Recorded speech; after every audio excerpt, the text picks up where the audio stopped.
a lot of people come to us and they say, Jake, like we need to close more deals, or, we're getting hung up at the last steps. And for me, the close is just an outcome. If I asked the right questions and I was honest with myself and I asked the next level questions in the very beginning, I feel like the answers to close more deals, like nobody wants to hear it. It's like, it's the most unsexy stuff. It's like, what are the questions you're asking? What's the order of operations and how deep are you going? And then are you making it easy by removing barriers to buy? And I feel like people don't want to hear it sometimes. Like we'll get people come in, larger companies, and they're like, we need training on closing deals. I'm like, I can kind of do it, but we're actually just going to go back to the questions you're going to ask. And some people, they're so focused that they think that there's this magic bullet to closing, that like, if I can just get uncomfortable, or I can just like push people over the edge as opposed to put in the work in the front end. And so that's kind of been my philosophy on closing, is that it's an outcome from executing other pieces. And I love to get, from the book, like, what are the things that you think that have changed around closing? Is it the same?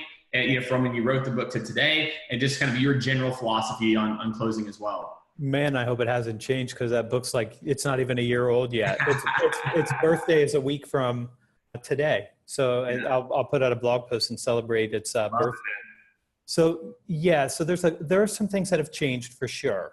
There's no doubt about that. Things do change, but the principles tend to stay the same. And you're 100% right.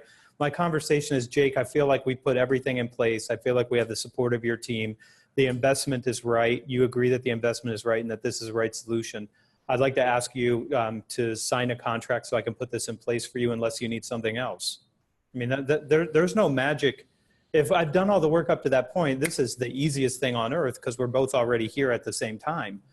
But it's the things that lead up to that have changed. So the most difficult commitment right now for many people is just a commitment for time. And so that's the first thing that's changed.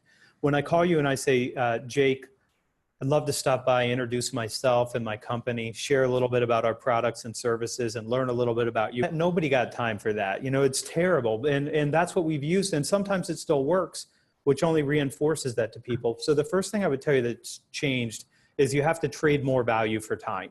I could not agree with you more. That's exactly right. And it's giving value. It's not my product stuff. I love it. Yeah, so to be a trusted advisor, you need trust and advice, and your product isn't advice. So you have to just set that aside for a while. But when I call and say, Jake, listen, I want to talk to you about the 4 things that are probably going to have the greatest impact on your business as a group that helps people with sales enablement over the next 18 to 24 months. And I'm going to share with you some of the questions that we're asking and answering with our clients. I'm going to ask you to give us some feedback. And listen, even if there's not a next step, you're going to take this deck into your next manager's meeting, and you're going to start beating everybody with these ideas.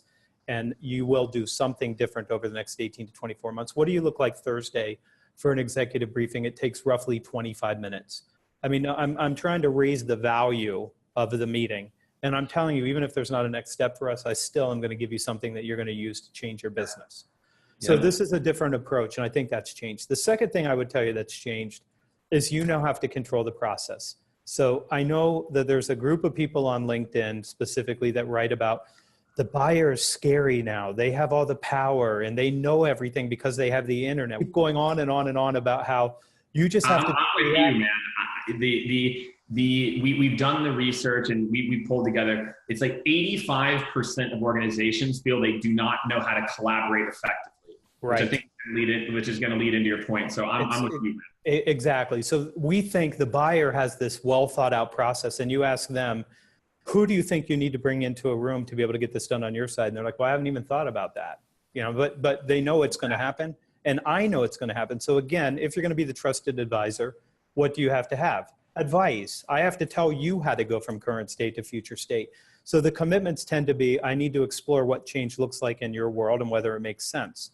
I need a commitment that says, yeah, it does make sense to change now, and we're willing to put the work in to do that. I'm going to find that out very early on, because I don't want to spend 2 months doing discovery with you, hand you a proposal and say, we can't get this on our docket right now, we're too busy.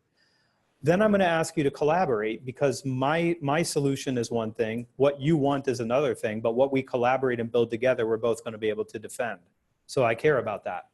I'm also going to ask to bring in all the stakeholders who are going to be necessary, including executive leadership, because consensus now matters a great deal in deals, and not just big deals, just in deals now. So that's a big change that's gone on that we now have to tackle.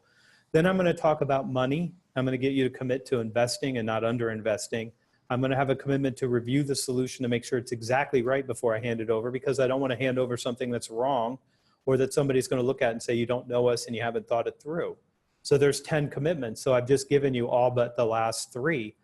After that, I'm going to ask you if I can resolve your concerns. I want a commitment to meet with you after you meet with your people, because they're going to have a bunch of questions that aren't going to be answered by not having me in the room. And then I'm going to ask you to decide.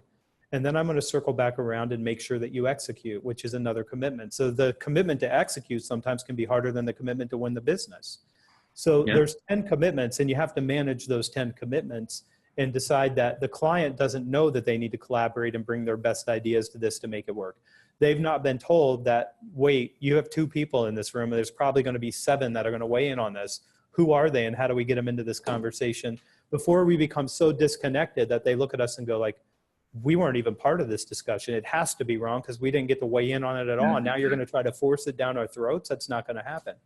So this is modern closing. And I'll tell you, I wanted to call the book The Art of Commitment Gaining because closing scares people. Now, the LinkedIn pseudo experts are trying to soften sales so much that you're a reactive order taker that's running around serving the client up information when they ask for it. It's not effective. It's not the right decision for people to make.